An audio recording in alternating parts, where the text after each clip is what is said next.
When I was 6 months pregnant, I stumbled upon a post my husband had written online. He asked people if there was a way to make a woman miscarry naturally during late pregnancy. I was completely shocked. My thoughtful, caring husband turned out to be a wolf in sheep's clothing. 6 months into the pregnancy, my body was feeling the strain, so I applied for maternity leave early and stopped going to work. I spent my days listening to prenatal music, reading parenting articles, catching up on gossip, and waiting for the baby to arrive. One morning, I saw a Facebook notification about a guy asking if he could get a divorce when his wife was 6 months pregnant. The topic had exploded online. All the comments were criticizing him, calling him a jerk, heartless, and a failure as a husband and father. Curious, I read through the entire post and felt angry myself. The guy was a piece of work, complaining about how his wife was frumpy after marriage and embarrassed him with her lack of style. He bragged about coming from a rural area, going to a prestigious university, working as an executive at a foreign company with $1 million salary, and not being able to stand his wife's princess syndrome. I was grateful I hadn't ended up with someone like that. Thinking about it, my situation with Vincent was actually kind of similar to the post's protagonist. Vincent was 3 years older than me, and we went to the same school. When I was a freshman, he was a senior. By the time I graduated, he was finishing his master's. He's handsome, smart, and hardworking. Since we got together, he's always treated me well. But my parents were against our relationship. My dad, especially, was wary. He had been a small leader in the system but left to do business for a better life for me. He'd seen a lot, traveled widely, and made some money. He said that appearances reveal a lot, and Vincent couldn't be trusted. I didn't believe him, though. I thought my dad was too materialistic. Just because he had some money didn't mean everyone was after it. Vincent was a driven young man. His family background wasn't great, but he was outstanding on his own. He got an offer from a Fortune 500 company right after graduation and became a department manager in 2 years, tripling his salary. He was frugal with himself but never spared any expense on me. Sometimes, he'd surprise me with luxury items on countless anniversaries I couldn't even remember. I was smitten with Vincent, ignoring my dad's objections. I convinced my mom to help me steal our family's household registration book, got married, and immediately got pregnant. My dad was so furious he threatened to cut ties and refused to give me a penny. So, when we first got married, Vincent and I didn't even have a house. We lived in a hotel apartment rented by his company. Unfortunately, our first child didn't make it past 60 days. It had no heartbeat, and we had to terminate the pregnancy. Vincent was heartbroken for the baby and even more so for Mehe took care of me diligently. After about half a year, my dad must have felt bad. With my mom's coaxing, he agreed to put down nearly $1 million as a down payment for a 2-bedroom apartment near a city highway loop. Vincent and I covered the mortgage. A year and a half later, I got pregnant again. Vincent was even more attentive, treating me like I was precious. I thought everyone had their own kind of happiness. Until I read about the husband in the post, I believed I must have done something amazing in a past life to deserve Vincent. The baby kicked again, and I shifted positions on my cushion, continuing to read comments. I don't usually engage with online trolls but enjoy reading them. But as I scrolled, a particularly offensive comment caught my eye. It was almost as if this commenter was the same as the post's author, utterly lacking morals. I totally get why the original poster wants a divorce. If not for my wife's family owning soon-to-be demolished housing for compensation, I would have left her too. I was planning to split the money and then leave, but unfortunately she got pregnant. Now she's nearly 6 months along. There's no way to get rid of it. It's driving me nuts. Does anyone know how to cause a late-term miscarriage? Maybe the pregnancy hormones were to blame, but I was furious and curious. I clicked on all the replies to see what this wretched person could possibly say next. I found a vile exchange between 2 despicable men. I just wish she'd fall and get rid of the baby too. It'd be such a relief for me. My thoughts exactly. But maybe during delivery, she'd get lucky and walk through death's door. That's too rare, but I heard there's some medicine online that can cause a miscarriage in late pregnancy. Not sure if it works though. Really? Can you DM me the link? You two scumbags deserve to rot away with AIDS and STDs. Agreed. Hope you both self-destruct soon and spare those poor wives. I was fuming. I hadn't felt this intense even watching TV dramas. How dark and cruel must someone be to say such things?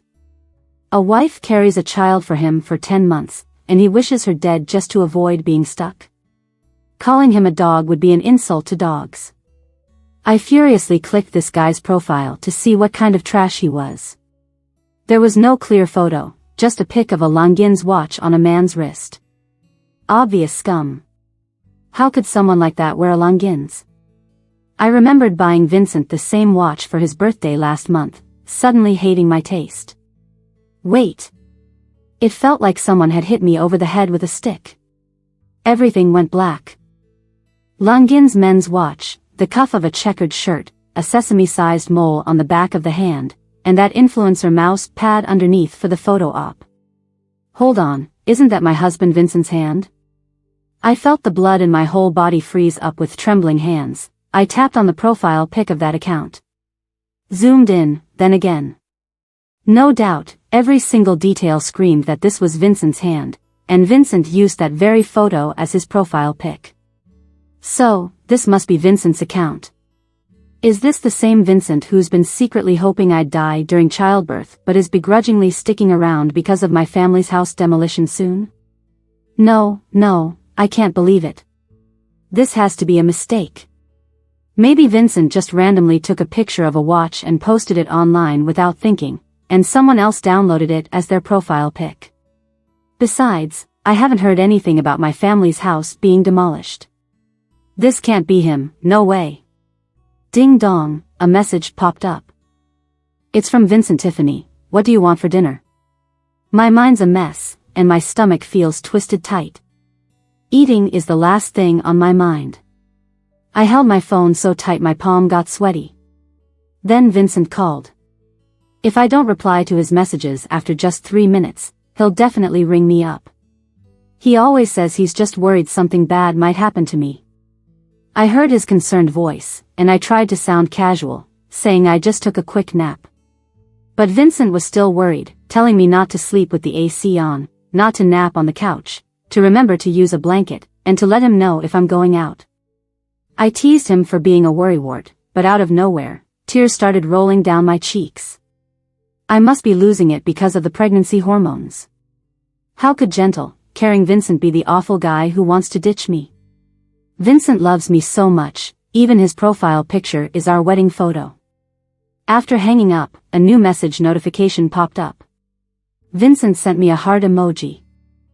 But when I checked the chat for messages, I was stunned. Vincent's profile picture had changed. It used to be our wedding photo, but as soon as I opened the big picture, it switched to that all-too-familiar staged photo. Longines watch, keyboard, mouse pad, long-sleeve checkered shirt, and mug. I sent that the disgusting man's profile pic from the internet? There are two things everyone gets. First, when it comes to social media avatars, there can be a bit of a lag. You might need to open it for it to refresh. Second, most common social apps have that one-click linked account login. So, did Vincent log into the site with his social media account? Doesn't this pretty much confirm that it's his account? His actual words, typed out for real. Looking at the Instagram chat screen, my heart raced. Pregnancy makes me impulsive, so I called right away. Vincent picked up in a second, asking if something was wrong. I squashed my doubts, pretending to chat idly, and then asked why he changed his profile pic. Vincent said during his lunch break, he was bored and looking at the watch I got him, liked it so much that he snapped a picture and swapped out his profile pic just like that. It felt like my heart was soaked in icy water, making my bones ache with cold. If Vincent really just changed his profile pic, how could it possibly have been swiped by someone else so fast? I'm not the brightest, but I'm not that gullible either. After the call, I agonized every second until it was 6:30 in the evening. Vincent got home right on time, bringing my favorite bubble tea and egg tarts. The kinder he acted, the more panicked I felt. Having someone who knows you inside out, right there next to you every night, if they're hiding something, that's so terrifying. But watching him in his sweat-drenched shirt, not even taking a minute to freshen up, hurrying to the kitchen to cook dinner, it just broke my heart even more. Then I heard a ding from the living room. Vincent's phone lit up on the table. He's got a fingerprint lock, and I never felt the need to snoop. Still, even locked, some notifications show up on the screen. I saw it was an order message from a shopping app. The seller's note said, "Dear, the item shows as received, please leave a 5-star review." Also, note, best avoided during pregnancy. Just like a thunderbolt, I stood there in shock, heart-wrenched. But before I could check what exactly he'd ordered, Vincent appeared behind me. He called me to dinner. I followed him to the table like a zombie, with a meal all nice and nutritious laid out there, but I just didn't feel like eating. Vincent asked if I felt sick, and I just shook my head, saying the dessert had filled me up. He playfully scolded me, then scolded himself, saying he shouldn't have brought home such junk, that outside food's not hygienic. I stayed silent, but deep down, I was chilled to the bone. The things outside aren't hygienic, but sometimes things at home can be deadly. Vincent finished his meal and went to take a shower. I noticed he took his phone with him. At this point, I didn't want to kid myself anymore. But I just couldn't figure out what went wrong between us. Does he hate me so much that he wishes I were dead? I couldn't believe it, really couldn't. Is it because he had an affair, or was there some other reason? But no matter the reason, I was still his wife, the one who shared a bed with him. When I heard Vincent come out, I quickly wiped my tears. Now wasn't the time to cry. Vincent stood behind me, holding a glass of milk. He said it was imported maternity milk powder, bought by a colleague. He said he heard me mention that my baby was moving a lot at night, and he wanted me to try it to help me sleep. I turned my head and offhandedly asked which colleague was so kind. Who would go abroad and carry such heavy milk powder for you? Or did you buy it online and claim a colleague bought it to ease my worries? Can I see your order then? Vincent's face froze for a moment, then he laughed it off, saying I was overthinking. He said he wouldn't argue with me because I'm a sensitive pregnant woman. After saying this, Vincent went to the bathroom. He said he was going to clean the floors, afraid I might slip. Watching him act all considerate made me even sadder. But I didn't have much time to be sad.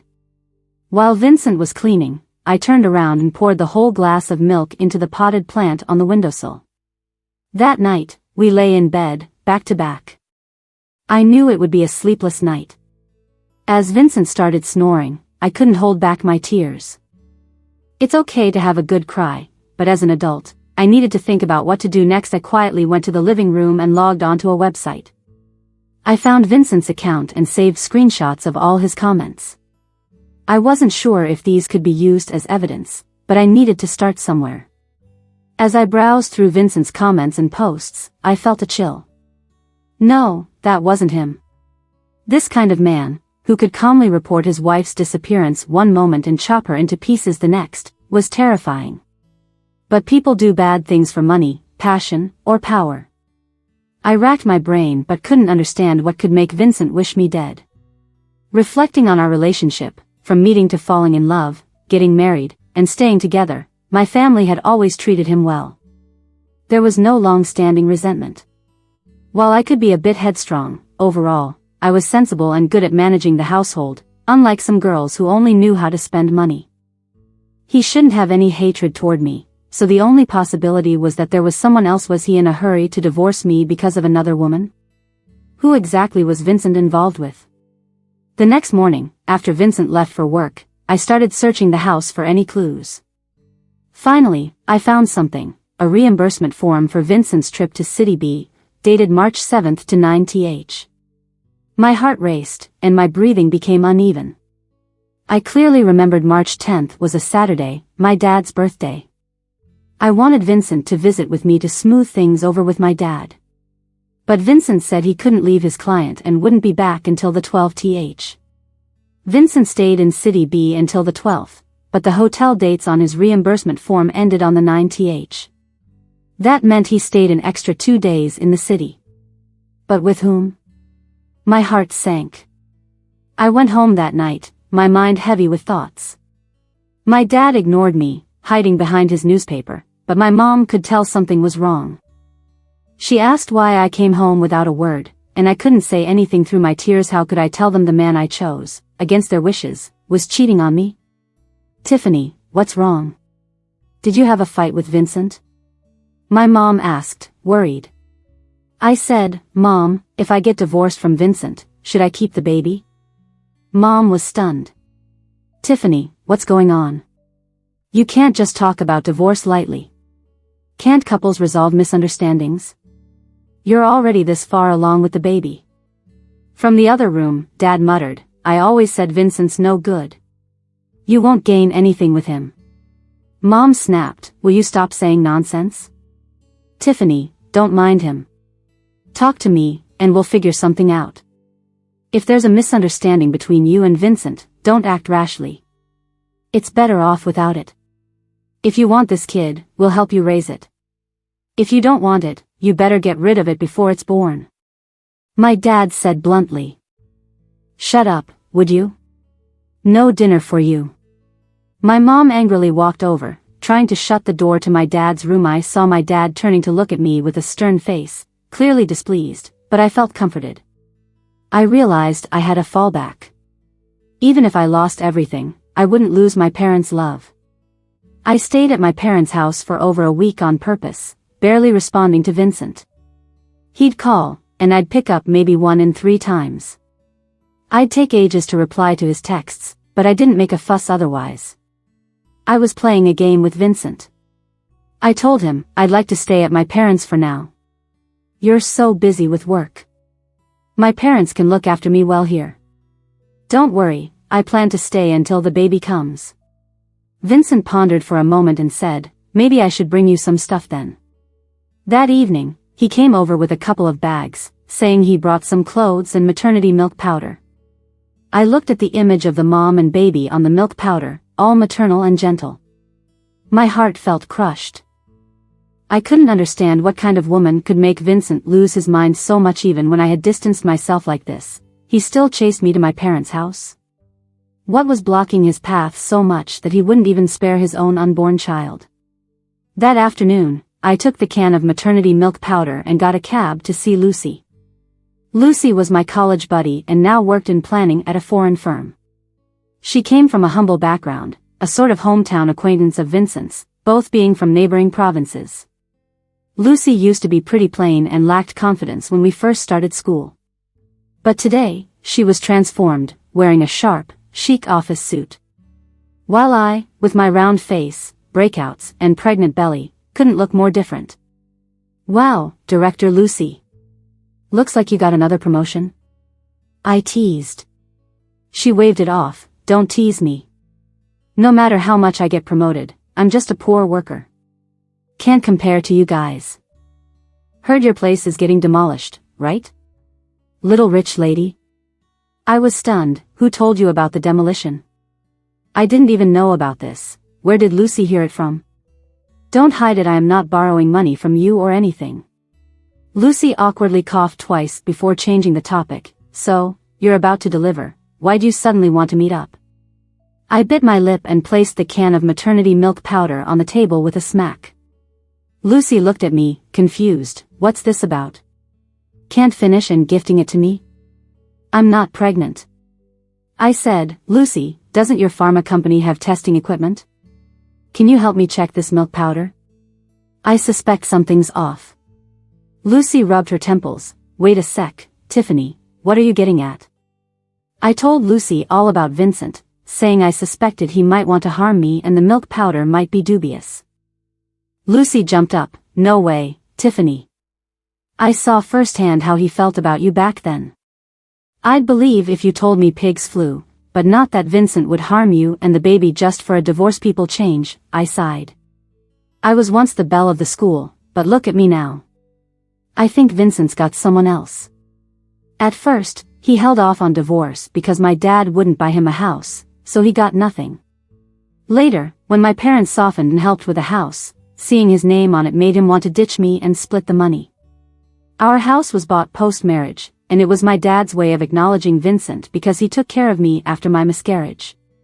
But, with the recent real estate boom, our house is easily worth $400K now, half the mortgage still gives him a profit. Lucy's eyes widened. So you're saying Vincent wants to divorce and take the house, but didn't expect the pregnancy.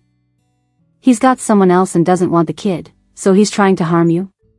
I nodded. You see, it makes some sense, right? Sense, my foot. Maybe you're just hormonal or something. Can't you just indulge my paranoia once more? I can't handle it anymore. I live in fear every day, about to fall apart. Lucy, you're the only real friend I've got left. If you won't help, no one will. I'm asking, your company deals with pharmaceuticals, surely there are instruments to test it for toxins, right? Tiffany, it's not as simple as you think, Lucy frowned. Poisoning's a criminal offense. Our QA department isn't a place anyone can just walk into and start grabbing samples to test. So what am I supposed to do? Just wait for Vincent to strike at any time?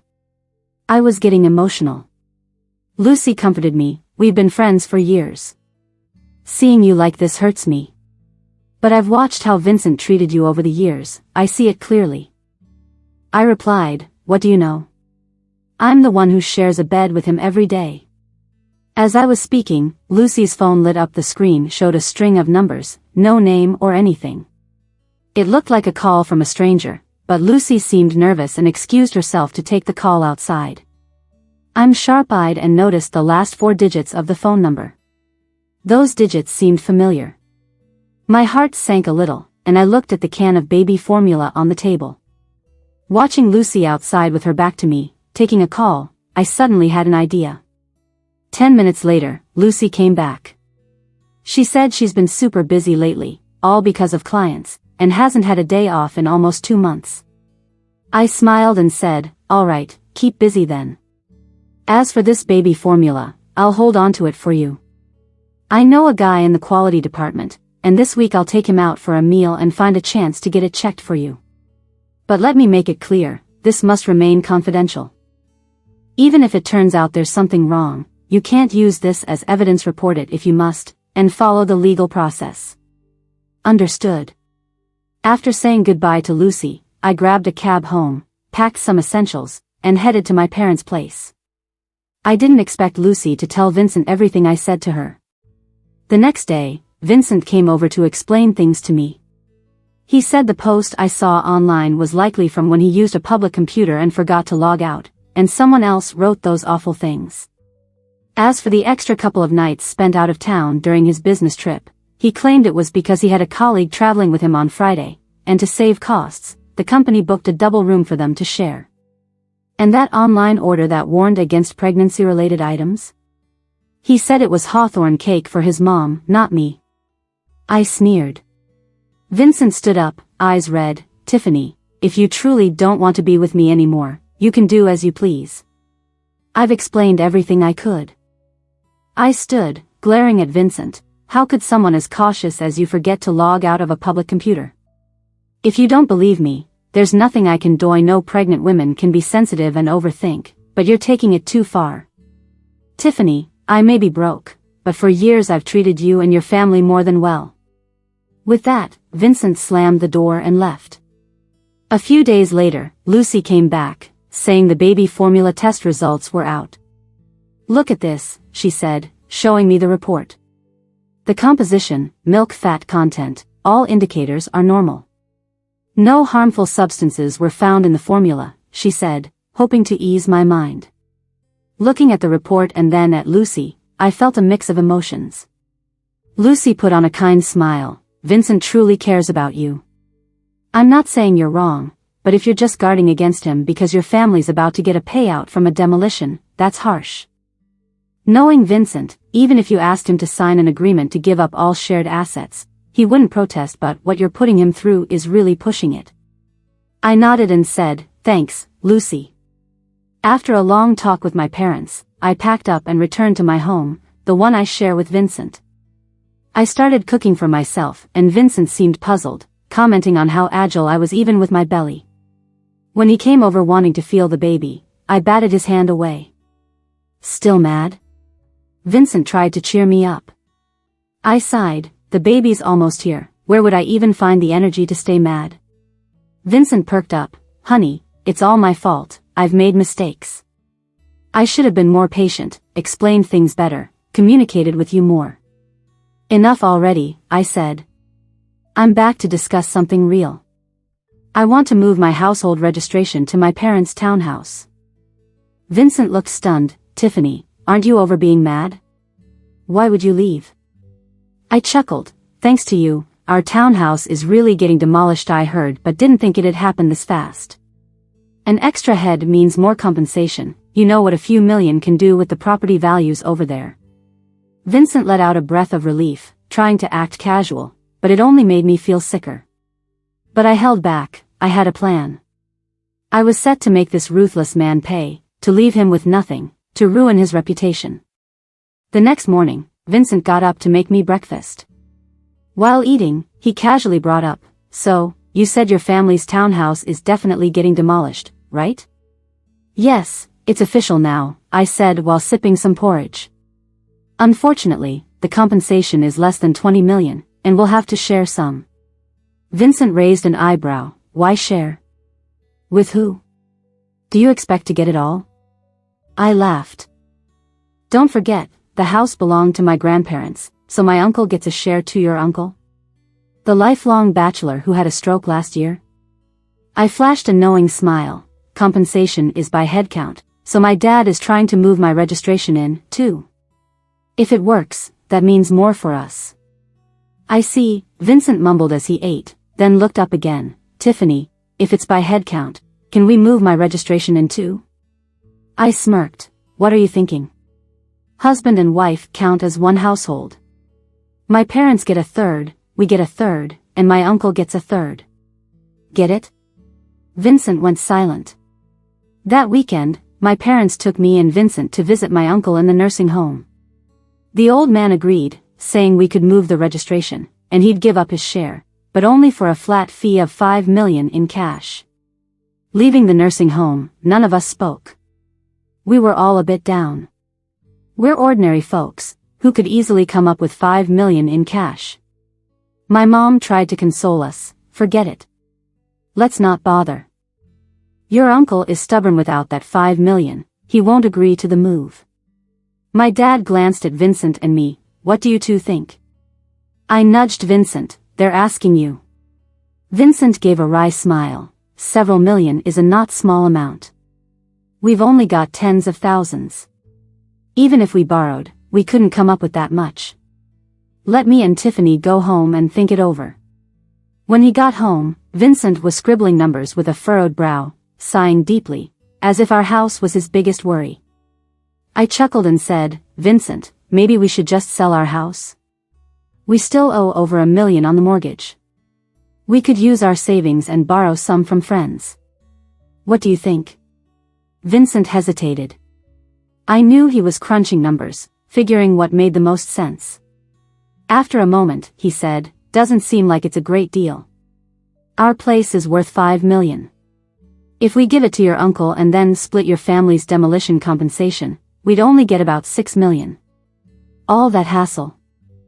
Just by doing this, we'd net over 1 million. What more do you want? There's also borrowing involved, and some debt. Vincent seemed unsure, like he thought it wasn't a smart move. Unless. He suddenly looked excited but stopped short. Forget it, I better not say. I pressed him. Vincent, out with it. What do you mean? I'm already upset. Alright, I'll spill. What if we fake a divorce? Vincent's eyes sparkled brightly. Only one household counts per head, right? If we divorce and relocate individually as single citizens to this property, we could earn extra money. Then selling the house makes sense. My eyes lit up even more than Vincent's. You're brilliant. Genius move. I gave him a thumbs up. My dad found a friend who deals in small business loans and swiftly helped Vincent secure an $800,000 loan. Normally, Vincent wouldn't qualify for such a low-interest bridging loan, but out of respect for my dad, his friend agreed to help. Vincent had a small 2-bedroom left to him by his parents back in his hometown. It's not worth much but served as collateral this way. Vincent secured the loan and, along with our savings, we paid off the mortgage on our small house.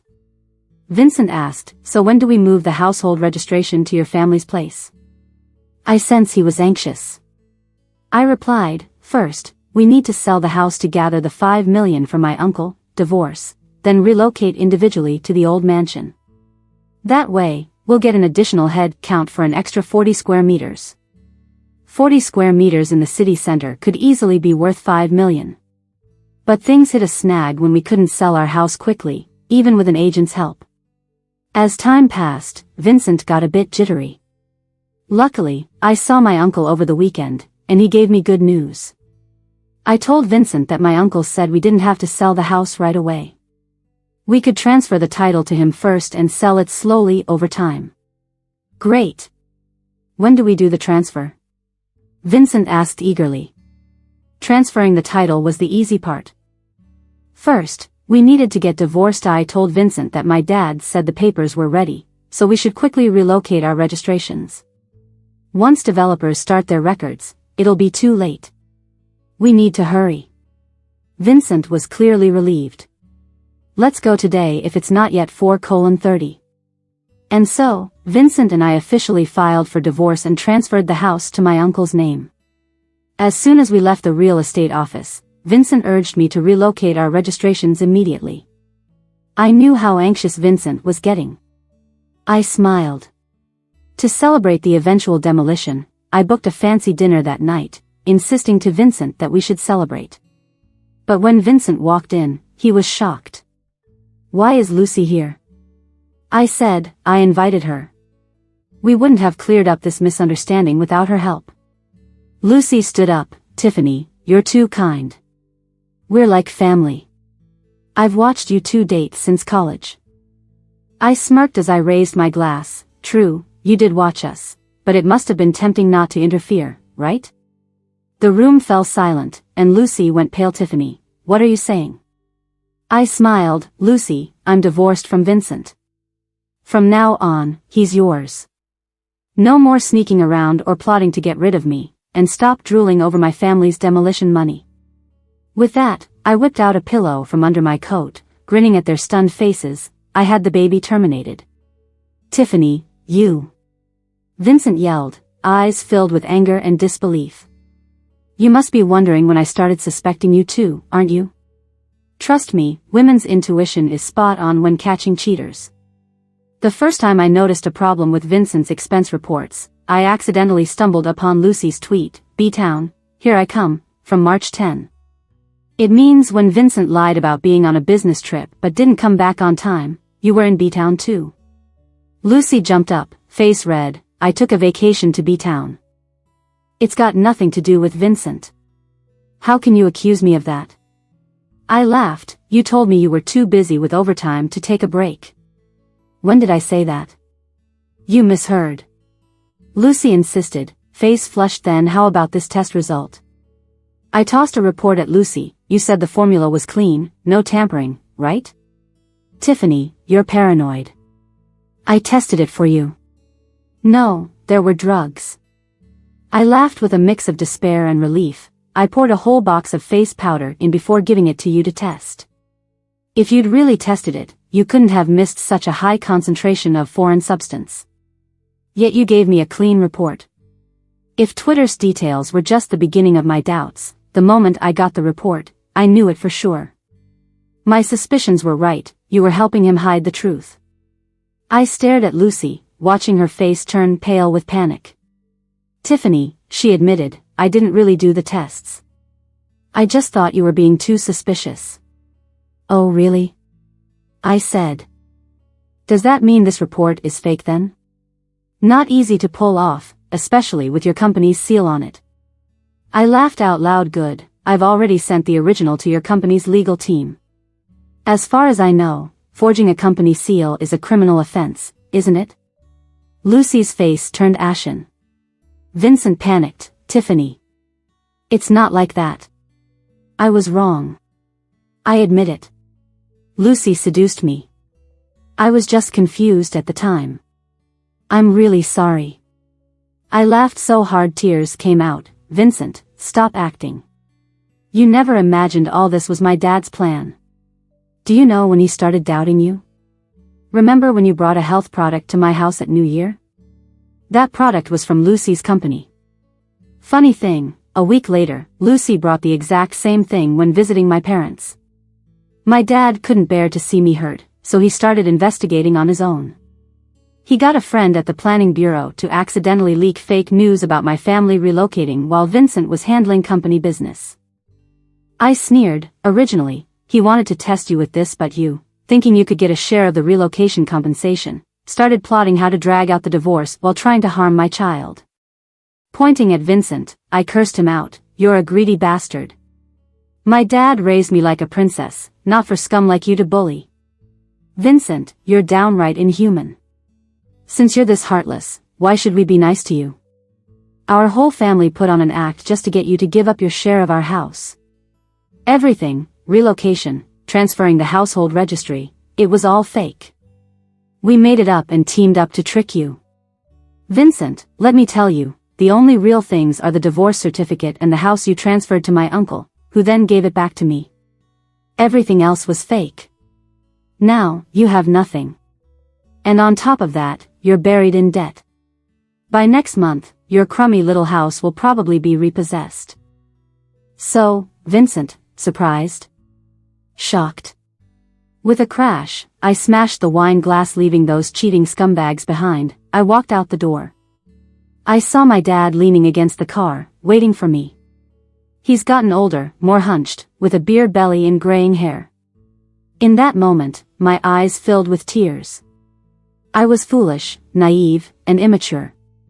But I was so lucky, so blessed. When my future seemed bleak and people so dark-hearted, my father was there, silently protecting me. I suddenly remembered what my dad said on my wedding day. He'd had a bit to drink, and holding my hand, he said, "Tiffany, you're still your dad's daughter even after you marry. If Vincent bullies you, come home. As long as your mom and I have a morsel to eat, you won't go hungry." Now, I can finally go home. Dad's waiting. He's still my hero, my Superman, my eternal guardian. Always loving, always protecting, never betraying me.